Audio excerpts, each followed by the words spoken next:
Hi everyone, Elizabeth Hughes here. I want to share with you today 5 things that I wish I had learned in medical school. 5 things that if I had known them would have made a huge difference for every person I treated, every person, and even for my own health. Now, this isn't something that I just skipped the lectures on or fell asleep in class. These are essential facts that doctors just aren't taught. I'm going to go one step farther back, and I think everyone should know all of these things. They're not complicated. They're not something that should be restricted just to doctors. These are some basic facts about health and how the body works that everybody should know. And you don't have to want to be a doctor. You don't have to have any medical knowledge to know these things. In fact, even if the idea of looking at blood makes you squeamish, you should still know all of this. So without further ado, let me tell you the 5 things that I wish I had learned in medical school. All right, number 5. I wish I had learned what a horrible word chronic is.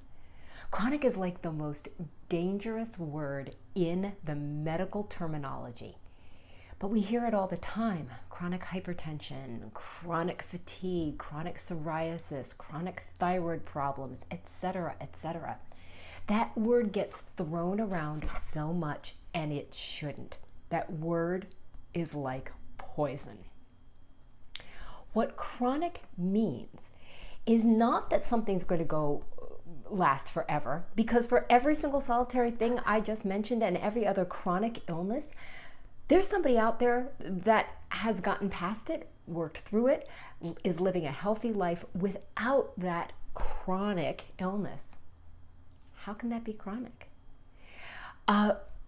Chronic really means medical knowledge can't help you and the doctor is frustrated and has no other term for it.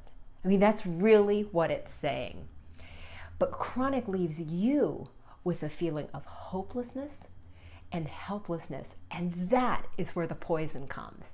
The idea that you can't do anything to affect your health, that's terrible. And that is why chronic just should be banned from medical language. And so whenever you hear chronic again, know that it has nothing to do with your ability to recover, and it has everything to do with the medical world's opinion. All right, number 4. Symptoms are information. And that sounds a little weird because in a way, I think of symptoms as information. I think about if it's painful or if it's painful under certain situations or is itchy or what brings it on and what doesn't. But that's kind of a limited level of inflammation. Really what symptoms are is they're your body letting you know about something that's going on a subconscious level.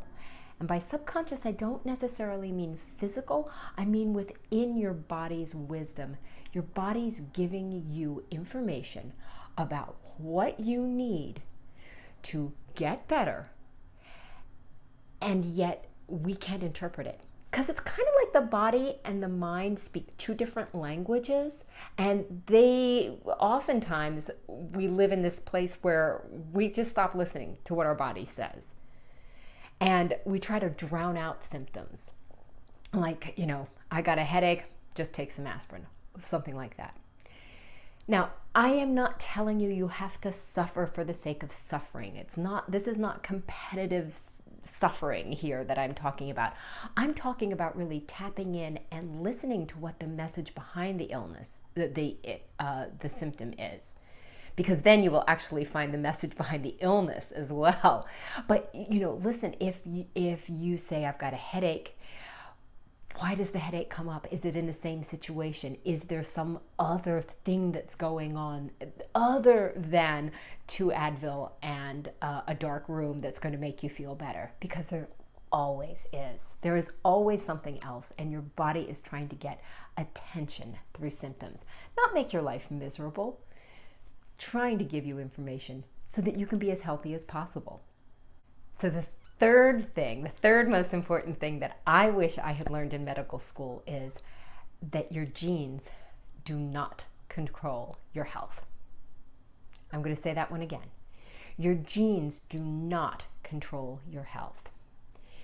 This is true for 99+% of people and conditions. There is a rare, and I mean a rare, number of people who have a single gene mutation that causes a major illness. But for the majority of diagnoses that people have, and the majority of people, your genes are only one aspect of what makes up your health. And for every bad gene you have, you also have a whole bunch of good genes that are capable and do counteract whatever the bad gene might do. So your genes don't determine your health. It's not that simple. It's not that one-to-one. And this is a hopeful thing, because if your genes don't control your health and they don't determine it, you're just not stuck with the genes you've got. I mean, you are. I mean, we cannot change the genes. I cannot change my hair to blonde because it's in my genes. But I am not stuck with the outcome of poor health based on my genetic code. And neither are you. No one is. So the second most important thing that I wish I had learned in medical school, and boy, how do I wish that I had learned this one, is that medications and surgery and supplements and diet and exercise are only part of the formula for getting healthy and for recovery from illness. And it's a small part, it's a little part, little wedge. If you have a big circle, it's a big wedge. It's like one wedge of the pie, but it is not the majority even. There is much, much more that your body does that any pill can do, or any special diet or any supplement. Yes, you need these things sometimes, but they're tools. They help your body do what it needs to do better, but they don't actually cure. And because we have within us this great big powerhouse of health, we can learn to use that so that anything that we're doing, any surgery goes better, any medication works better, any of those things can work better. And that's an incredibly wonderful potential that you have within you, I have within me, we all have within us right now. So the number one most important thing that I wish I had learned in medical school is that you are fundamentally healthy. And I am fundamentally healthy. We are fundamentally healthy. We are built for health. Every single solitary repair mechanism, every ability to fight off illness, we've got the machinery. We do. We forget this and we discount how important our own bodies are in the healing process. And then because we don't pay attention to it, we also don't learn how to boost that natural healing ability. And that doesn't require diets or supplements. Like I said before in number 2, diets and supplements and stuff like that aren't the answer. You've got the answer within you that doesn't require things that feel difficult or hard or yucky or painful. That's not how health is supposed to be. Good health is effortless. And that is the opposite of what I learned in medical school, the exact opposite. You can use these principles starting right now. If you have a chronic illness, start right now and thinking, this isn't chronic. This is something that can be cured. If you think, the only way I'm going to get healthy is to eat this yucky diet and I don't want to, realize that what you've got is within you. And it's only a matter of unleashing it and knowing how to unleash it. If you ever think, gosh, I wish someone could fix me, you can fix you. It's really exciting.